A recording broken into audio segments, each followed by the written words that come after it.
talk more about the tariff situation, of course, and none other than Oshawa Mayor Dan Carter is joining us this morning. Oshawa, of course, is the home to the GM plant, and we have concerns here, of course, in this province, Dan, Mayor Carter, that is about the potential shutdown of the auto industry that would clearly impact your community. So what is the initial response right now? Now that these tariffs are real, we talked last week, they were kind of theoretical. Now it's happened, Mayor.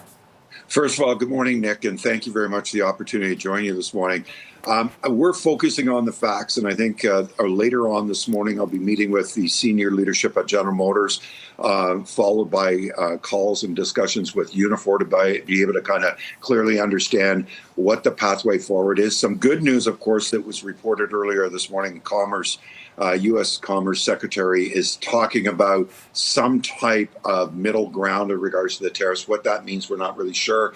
And I know that the Prime Minister is speaking with President Trump, I think, earlier on this morning or on later this morning. So we understand the impact it's going to have on our community. We're very sensitive in regards to those that are being affected by it. And that's why we want to focus on the facts to figure out exactly where this is going, what decisions need to be made, how that'll impact our community. I think it's really important. I want to keep people calm, but also we have to be very focused in regards to solution-based ideas, how to support people and business through this difficult period of time. Yeah, I mean, I think a lot of us are holding our breath and crossing our fingers, hoping that something does either come from that call between the president and prime minister, and also that perhaps, the tariffs get sort of, as Letnick alluded to, maybe reassigned or reduced, et cetera. We'll see where that goes. In the meantime, though, I know you don't want to sort of get, cause people to panic, but if GM does shut down in your community over the next couple of days, what would that mean? What would the result be?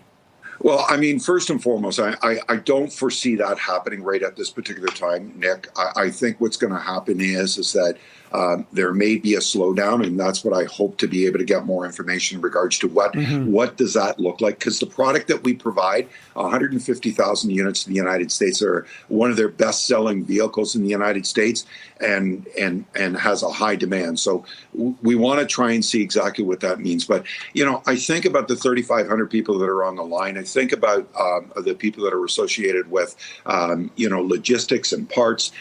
This would be devastating not only to our community but all across Ontario. And I've talked to Drew in Windsor, and we're all concerned about what the effect on those that are directly providing these services in the auto industry and how we can be able to support them. So we want to try and say, how do we find a middle ground? How do we protect the auto industry, and how can we find a pathway forward? And I think that's what we're focusing on. And I'm committed in regards to making sure that the voice of people that will be affected will be heard. I'm pleased to be able to hear what Premier Ford said late yesterday and early this morning about reinvesting in Ontario, investing in plants so that we can be more productive and protecting jobs. I love that. That's what the city of Oshawa will continue to do. Yeah, I mean, those voices are the important voices. Those are the people being directly impacted, of course, Mayor. I'm curious how you sort of explain this to people if they're asking you why this happens. I mean, the arbitrary nature of President Donald Trump, at first it was about